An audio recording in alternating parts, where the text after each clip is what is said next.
विद्यार्थी मित्रों, હું હિરેન સર આપ સર્વ વિદ્યાર્થીઓનું આ વિડીયોમાં દિલથી સ્વાગત કરું છું। વિદ્યાર્થી મિત્રો, આગળના વિડીયોમાં આપણે વિષય ભૂગોળની અંદર ચેપ્ટર નંબર 1 એની પ્રસ્તાવના, માનવ ભૂગોળની વ્યાખ્યા અને માનવ ભૂગોળના વિષય વસ્તુઓને લઈને આપણે ચર્ચાઓ કરી અને હવે આ વિડીયોની અંદર આપણે માનવ ભૂગોળના અભ્યાસના અભિગમો વિશેની વાતો કરવાના છે। તો આવો એની શરૂઆત કરીએ। એમ કહેવાય છે કે માનવ અને પર્યાવરણ વચ્ચેના સંબંધોની ચર્ચા માનવ ભૂગોળમાં કેન્દ્ર સ્થાને છે।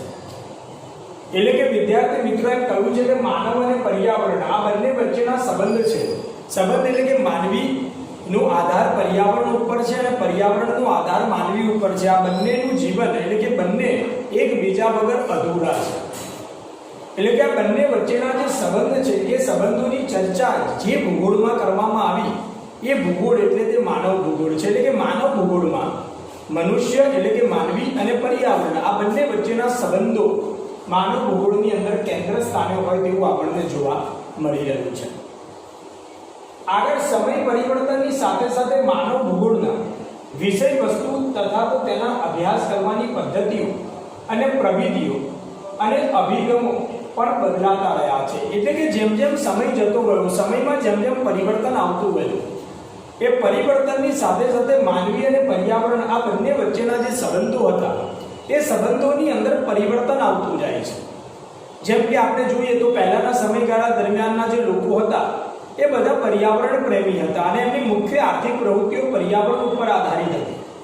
પરંતુ જેમ જેમ સમય જતો ગયો, ઉદ્યોગોનો વિકાસ થયો, ટેકનોલોજીનો વિકાસ થયો, તેમ તેમ લોકો પર્યાવરણની અંદર એટલે કે પર્યાવરણને જે મહત્વ આપતા હતા અથવા તો પર્યાવરણના તત્વો સાથે એમના જે સંબંધો હતા એની અંદર કંઈક અંશે પરિવર્તન આવ્યું હોય તેવું આપણને જોવા મળી રહ્યું છે।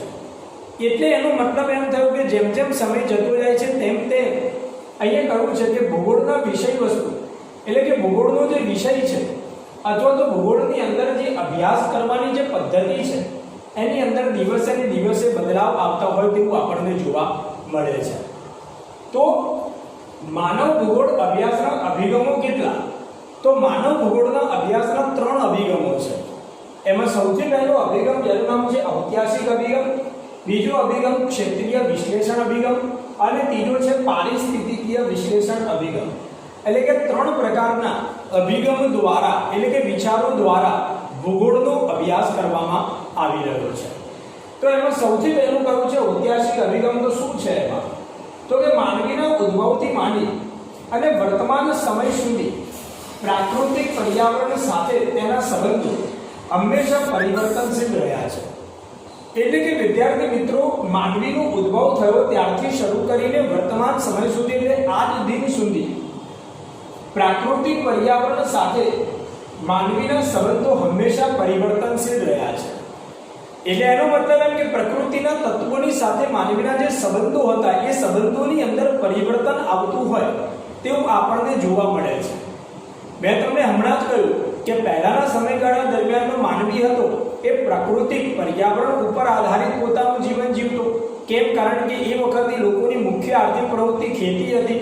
ખેતીનો આધાર છે એના ઉપર તો કે વરસાદ ઉપર છે, જમીન ઉપર છે। એટલે કે પ્રકૃતિના તત્વો સાથેનો એ સંબંધ એનો પહેલાના સમયગાળા દરમિયાન કંઈક અલગ હતો અને આજના સમયગાળા દરમિયાન માનવીનો પ્રાકૃતિક તત્વો સાથે એટલે કે પર્યાવરણ સાથેનો સંબંધ ની અંદર પરિવર્તન આવતું હોય તેવું આપણને જોવા મળી રહ્યું છે। એટલે કે વર્તમાન સમય સુધી પ્રાકૃતિક પર્યાવરણ સાથે એના સંબંધો બદલાતા રહ્યા। એટલે કે 18મી સદીના ઔદ્યોગિક ક્રાંતિ પછી એટલે કે 18મી સદીમાં આપણા ત્યાં ઔદ્યોગિક ક્રાંતિ થઈ, ઉદ્યોગોનો વિકાસ થયો અને એ ઉદ્યોગોનો વિકાસ થયા પછી માનવીએ તકનીકી અને વિજ્ઞાનના ક્ષેત્રે નોંધપાત્ર પ્રગતિ કરી, જેથી માનવીના જીવન જીવવાની શૈલીમાં પરિવર્તન આવે છે। એટલે સ્વાભાવિક વસ્તુ છે કે 18મી સદી પછી આપણા દેશની અંદર ઔદ્યોગિક ક્રાંતિ થઈ અને ઔદ્યોગિક ક્રાંતિના સમયગાળા દરમિયાન જે તે ઉદ્યોગોનો વિકાસ થયો અને ઉદ્યોગોનો વિકાસ થવાથી જે માનવી પહેલા કુદરત ઉપર પ્રકૃતિના તત્વો સાથે જોડાયેલો હતો હવે એ કોની સાથે? તો કે ઉદ્યોગો સાથે જોડાવા લાગ્યો। અને એની જીવન જીવવાની જે શૈલી છે, જીવન જીવવાની જે રીત છે, જીવન જીવવાની જે પદ્ધતિ છે, એની અંદર કંઈક બદલાવ આવ્યો. સ્વાભાવિક વસ્તુ છે કે પહેલા ઉદ્યોગો નહોતા તો આટલી બધી વસ્તુઓ નહોતી, પરંતુ જેમ જેમ ઉદ્યોગો થતા ગયા, ટેકનોલોજી વધતી ગઈ, તેમ તેમ માનવીને જીવન જીવવા માટે જરૂરી તમામ પ્રકારની વસ્તુઓ જે છે એ પ્રાપ્ત થવા લાગી.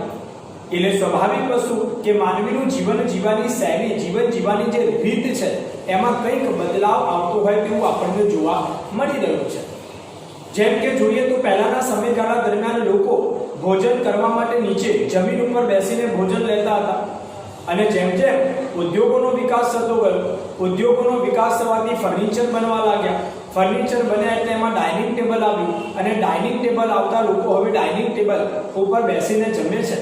તો મીન્સ કહેવાનો મતલબ મારો એ છે કે જીવનશૈલી માનવીની હવે કંઈક બદલાતી હોય તેવું આપણને જોવા મળી રહ્યું છે.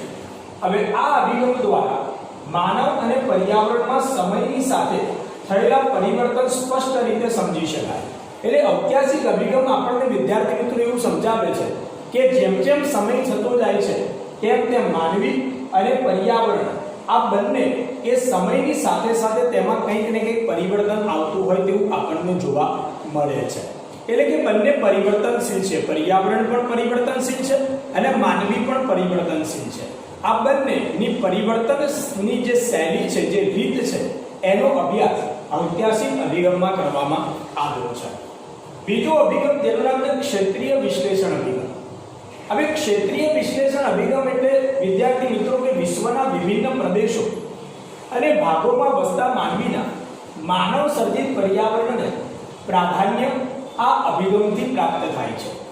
એટલે કહેવાનો મતલબ છે કે કોઈ પણ પ્રદેશ હોય અથવા તો વિશ્વના કોઈ પણ ભાગની અંદર રહેતો કોઈ માનવી હોય, એ માનવીની માનવ સર્જિત પર્યાવરણ, માનવ સર્જિત એટલે જેનું નિર્માણ માનવીએ કર્યું છે, જેનું સર્જન માનવીએ કર્યું છે, એવી જે માનવ સર્જિત પર્યાવરણ છે એને માનવી પ્રાધાન્ય આપે છે.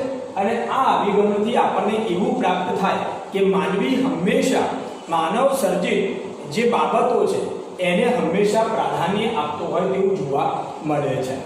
એટલે કે આ પ્રકારના અભિગમ દ્વારા માનવ જીવનની શૈલીઓની વિવિધતા પ્રાપ્ત થાય. હવે સ્વાભાવિક વસ્તુ છે કે દરેક માનવીની જીવન જીવવાની શૈલી એટલે કે રીત અલગ અલગ હોય છે. એટલે કે કોઈ પણ પ્રદેશ હોય અને કોઈ પણ પ્રદેશના કોઈ પણ ભાગની અંદર વસ્તુ માનવી હોય તો ત્યાં આગળ એને જે માનવ સર્જિત વસ્તુઓનું નિર્માણ કર્યું છે એને આધારે દરેક વ્યક્તિની જીવન જીવવાની જે રીત છે, શૈલી છે, એમાં વિવિધતા હોય તેવું આપણને જોવા મળે છે. આમ 20મી સદીના પ્રારંભ સુધી માનવ જીવનની શૈલી પ્રાકૃતિક પર્યાવરણને આધારિત હતી. એટલે કે 20મી સદી જે છે એની પ્રારંભ સુધી એટલે 20મી સદીની શરૂઆત સુધી માનવ જીવન હંમેશા પર્યાવરણ ઉપર આધારિત હોય તેવું આપણને જોવા મળતું હતું. અને ત્યારબાદ ઉદ્યોગોનો વિકાસ થયો અને ઉદ્યોગોનો વિકાસ થવાથી માનવીની જીવનશૈલી, માનવીની જીવન જીવવાની જે રીત છે એમાં બદલાવ આવ્યો હોય તેવું જોવા મળે છે.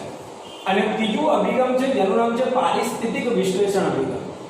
એટલે કે માનવી પોતાની પ્રવૃત્તિઓનું પ્રાકૃતિક પર્યાવરણમાં કેવી રીતે સમાયોજન કરે છે અને તકનીકી વિકાસ દ્વારા પ્રાકૃતિક પ્રતિકૂળતાઓનો સામનો કેવી રીતે કરે છે તેનું વિશ્લેષણ આ અભિગમ દ્વારા કરવામાં આવ્યું છે.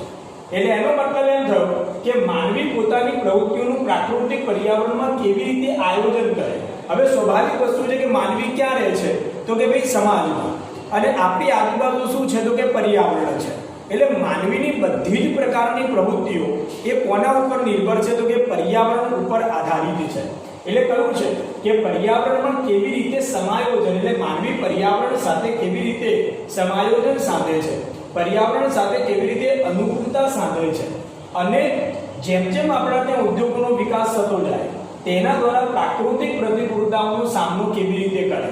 પ્રાકૃતિક પ્રતિકૂળતાઓ એટલે હવે ઉદ્યોગો વધ્યા તો ઉદ્યોગો વધતાની સાથે સાથે આપણા જીવનની અંદર સમસ્યાઓ પણ વધી. જેમ કે સમય જોઈએ તો પહેલાના સમયગાળા દરમિયાન આટલું બધું પ્રદૂષણ નહોતું. કેમ? કારણ કે એ સમયગાળા દરમિયાન આપણા ત્યાં આટલા ઉદ્યોગો નહોતા, આટલા સાધનો નહોતા, તો એના કારણે પ્રદૂષણની સમસ્યા નહોતી. પરંતુ જેમ જેમ ઉદ્યોગોનો વિકાસ થતો ગયો તેમ તેમ પ્રદૂષણ વધતું ગયું પ્રદૂષણની આપણા ત્યાં સમસ્યા આવી, ટ્રાફિકની આપણા ત્યાં સમસ્યા આવી, તો આવી અલગ અલગ પ્રકારની સમસ્યાઓ આવવા લાગી. એટલે કહ્યું છે કે જેમ જેમ ઉદ્યોગોનો વિકાસ થતો ગયો તેમ તેમ પ્રાકૃતિક પ્રતિકૂળતાઓનો સામનો કેવી રીતે કરે, એટલે માનવીય અનેક પ્રકારની સમસ્યાઓનો સામનો કરવો પડે તેનું વિશ્લેષણ આ અભિગમ દ્વારા કરવામાં આવે છે. એટલે એનો મતલબ એમ થયો કે માનવી સમાજમાં રહે છે, માનવીની આજુબાજુ પર્યાવરણ છે, માનવી પોતાની બધી જ પ્રકારની પ્રવૃત્તિ પર્યાવરણ ઉપર આધારિત રહીને કરે છે, પરંતુ જેમ જેમ ઉદ્યોગોનો વિકાસ થતો ગયો તેમ તેમ માનવી ક્યાંક ને ક્યાંક પર્યાવરણને નુકસાન પહોંચાડતો હોય તેવું આપણને જોવા મળે છે. તો એનો અભ્યાસ એ પારિસ્થિતિક વિશ્લેષણ અભિગમમાં કરવાનો છે. અને ત્યારબાદ પારિસ્થિતિક વિશ્લેષણ અભિગમમાંથી નિયતિવાદી અને સંભવવાદી વિચારધારાઓ આ અભિગમ સાથે જોડાયેલી છે. નિયતિવાદી અને સંભવવાદી વિચારધારા શું છે એના વિશેની ચર્ચા હવે પછીના વિડીયોમાં આપણે કરીશું. Thank you so much.